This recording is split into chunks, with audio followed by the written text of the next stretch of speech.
Voilà, on a donc terminé le squelette, donc le rig. On va à présent attacher la géométrie sur le squelette, mais il faut prendre un certain nombre de précautions. Donc d'abord, nous sélectionnons le squelette et il est absolument essentiel de faire un delete history sur la géométrie. Si vous avez des vêtements, des choses comme cela, bah, pareil, vous devez faire un delete history. Pour le skin, il faudra sélectionner tous les éléments qui doivent être skinnés. Si c'est un vêtement souple, il va être skinné comme le corps. Tandis que si ce sont des accessoires rigides, vous ne les sélectionnez pas dans ce cas. Donc, si je sélectionne le squelette, et avec Shift, je sélectionne le maillage. Alors, il peut arriver, quand on fait le skin, que le maillage ne soit pas suffisant pour corriger un certain nombre de défauts dans le skin. Dans ce cas, bah, il suffira d'enlever le skin et d'ajouter un smooth sur le maillage, de refaire un delete history et puis de replacer le skin. Alors, en l'occurrence ici, on va le placer directement sur le maillage simple. Comme ça, nous allons voir ce que ça donne. L'objectif ici n'est pas d'entrer en détail dans la manipulation du skin et de tous les outils dans le skin, mais d'en faire une version simplifiée pour que ça soit accessible à tout le monde et à vous. Donc voilà, j'ai sélectionné le squelette, j'ai sélectionné le maillage, je vais dans le menu Rigging, je vais dans Skin et nous allons ouvrir le menu Bind Skin. Alors, première étape, quand on ouvre le menu, faire un Reset Tool, bien sûr, d'accord, un Reset Setting ici. On ne va pas développer toutes les fonctions qui sont dans cet outil. Nous allons simplement modifier la méthode de skin, ici, de bind, et nous allons choisir le Geodesic Voxel. Voilà. On va augmenter le fall-off. Le fall-off, c'est la façon dont l'influence diminue progressivement. Pour que ça soit bien souple, on va l'augmenter à 0,5 ou 0,6. Donc voilà, j'applique. Ça prend un petit peu de temps. Donc vous voyez, ça calcule ici. On va attendre qu'il termine. Voilà. Donc je peux fermer ceci. Et la première étape est de vérifier. Bien sûr, chaque courbe, je suppose dans l'étape précédente, vous avez bien vérifié que chaque courbe avait un freeze. D'accord? Donc les valeurs sont bien à 0 et que chaque courbe vienne contraindre certains joints. D'accord? Donc celui-ci pour la tête, donc c'est le joint de la tête qui est à la base ici, les bras, le torse et les jambes, et également le contrôleur principal. Donc, une fois que vous avez appliqué le skin, il est nécessaire de tester les mouvements pour vérifier la façon dont le skin a été appliqué.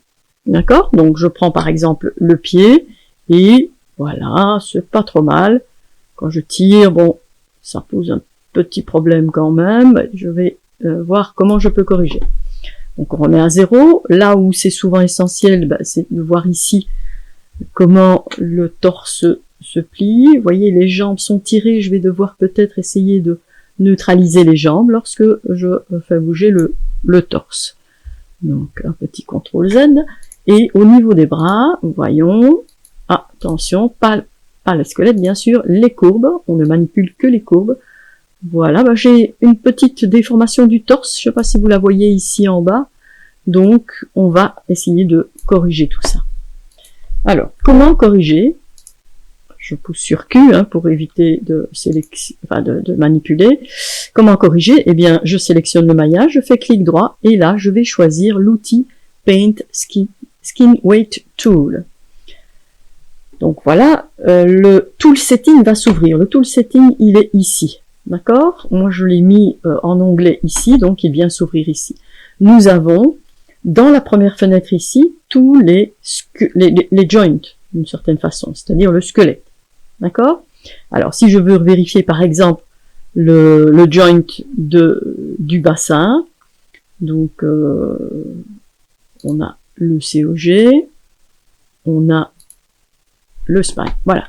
Ici, si je veux corriger ceci, vous voyez, ça influence un petit peu les jambes. Je vais essayer de neutraliser les jambes. Vous voyez que j'ai une brosse avec un pinceau.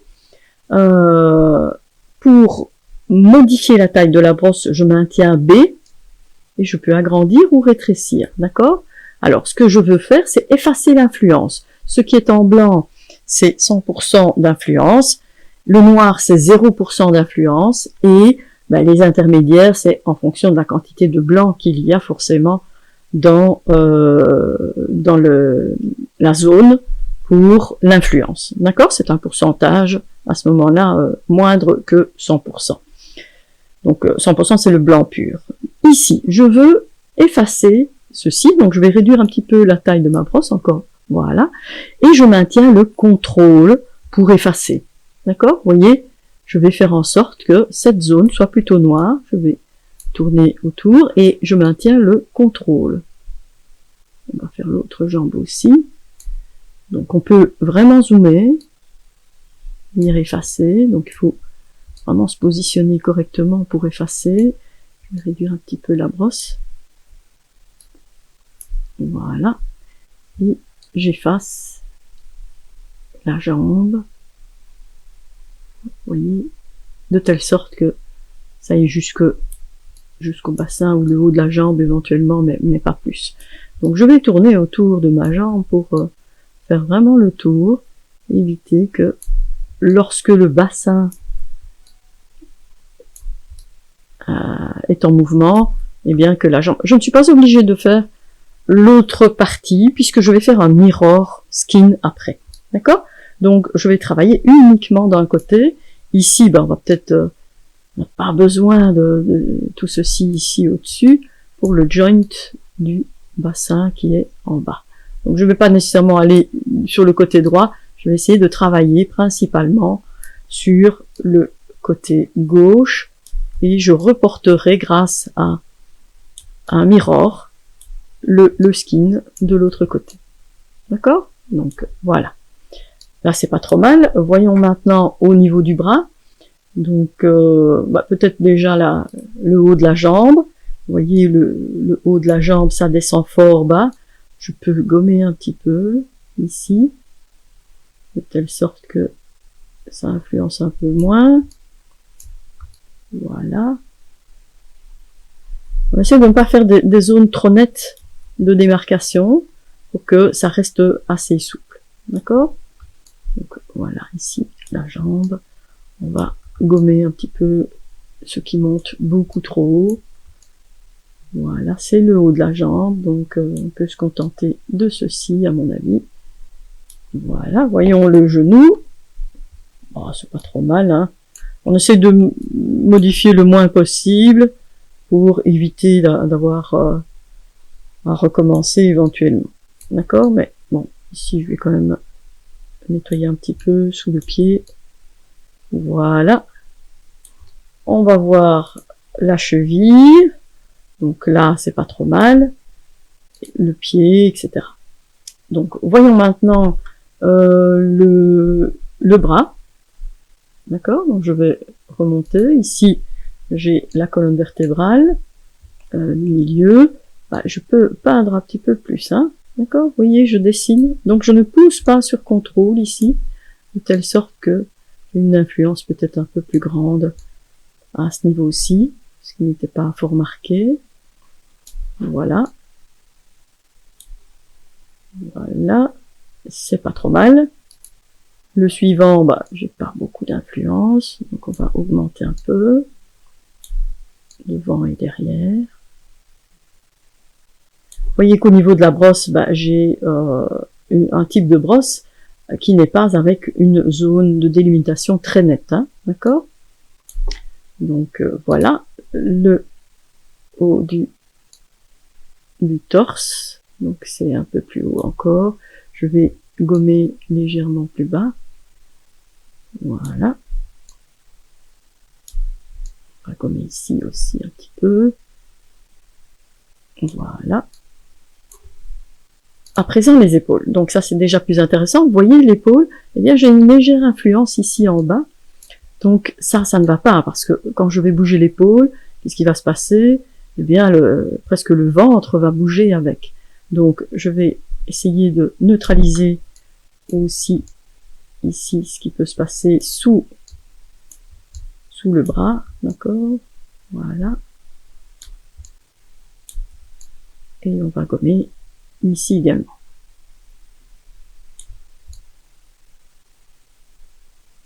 Voilà. Alors, voyons pour le bras.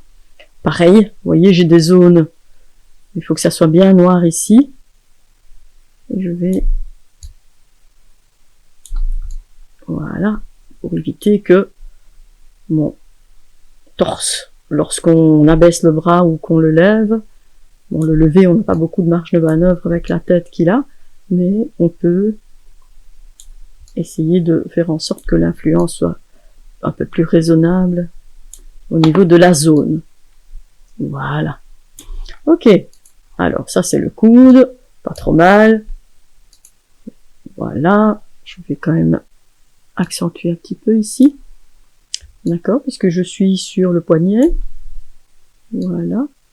Ok. C'est pas mal. Essayons quand même de ne pas avoir trop sur les doigts. Donc, je vais gommer au niveau des doigts. Réduire la taille de ma brosse d'abord. Et venir zoomer sur mon doigt pour éviter que ça n'influence un peu trop les doigts. En tout cas le poignet, hein, d'accord? Donc là je suis bien sur le poignet, n'est-ce pas? Et je vais gommer ici. Là je suis dans la tête. On va réduire un peu encore la taille. Vous voyez, voilà. J'ai réduit peut-être un peu trop. Et voilà. Là, c'est pas trop mal.